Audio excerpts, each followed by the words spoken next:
این ویدیو رو برای افرادی که زانوی ضربدری دارن میخوام بگیرم.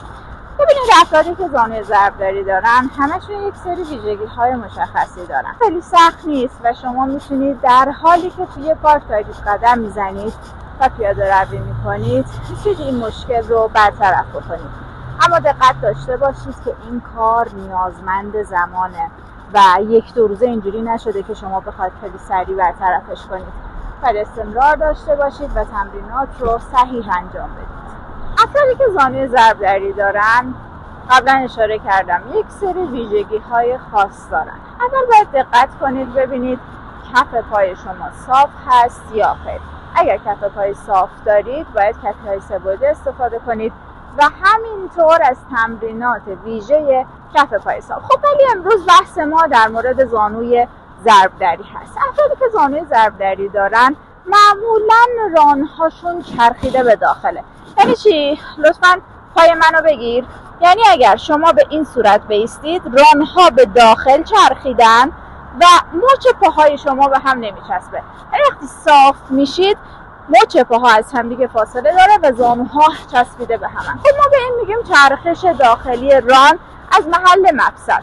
پس بنابراین چون در ران احساس چرخش داخلی داریم و ران به داخل چرخیدیم ما باید سعی کنیم که ران رو به خارج بچرخونیم. بنابراین این یک تمرینیه که ران رو میتونیم به خارج بچرخونیم و میتونید وقتی که دارید قدم برمیدارید این حرکت رو انجام بدید. خب در حرکت بعدی باید سعی کنید که پشت ران تو حالت انعطاف پذیر و منعطف قرار بگیره. عضلات پشت ران به ویژه در قسمت داخلی، یعنی اگر این پشت ران باشه به سمت داخل بدن احساس کوتاهی میکنید. عضلات از طول نرمال خودشون کوتاه‌ترن. خب برای اینکه شما عضلات پشت ران رو بکشید یک پا رو میذارید روی ارتفاعی. خب ولی با توجه به اینکه گفتیم قسمت داخلی عضلات پشت ران کشیده میشه بنابراین بهتر هست که پنجه پا به سمت خارج کشیده بشه.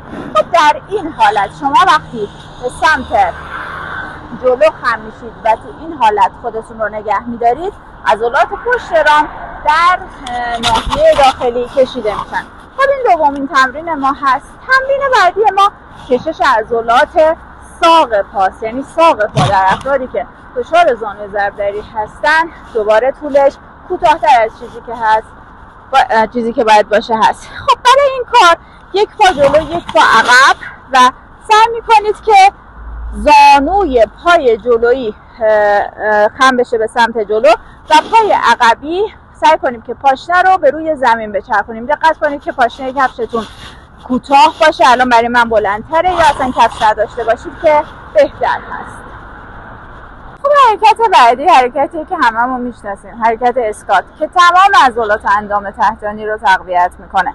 برای این کار پاها رو عرض شونه ها باز میکنید و سعی میکنید که تو این حالت نگه دارید. بعد از 30 تا 45 ثانیه میایید بالا. بعد از اینکه یک مدت تو این حالت ورزش کردید این رو میتونید به صورت پویا هم انجام بدید. خب با توجه به اینکه امروز تمرکز من روی تمرین‌هایی بود که بتونیم در حالت پیاده روی و ایستاده انجام بدیم، حرکت تقویت باسن رو هم به شکل ایستاده بهتون آموزش میدم. تو این حالت میایستید و سعی میکنید پا رو به عقب باز کنید. میتونید یک کش هم دور زانوها ببندید و دوباره این کار رو انجام بدید. دقت کنید وقتی این حرکت رو دارید انجام میدید نباید اینجوری بالا تنه به جلو بیاد. اینجوری عضله از اون در واقع استقامتی که باید در مقابل حرکت داشته باشه رد میده. بنابراین بالا تنه صاف و شما پا رو به عقب هدایت میکنید.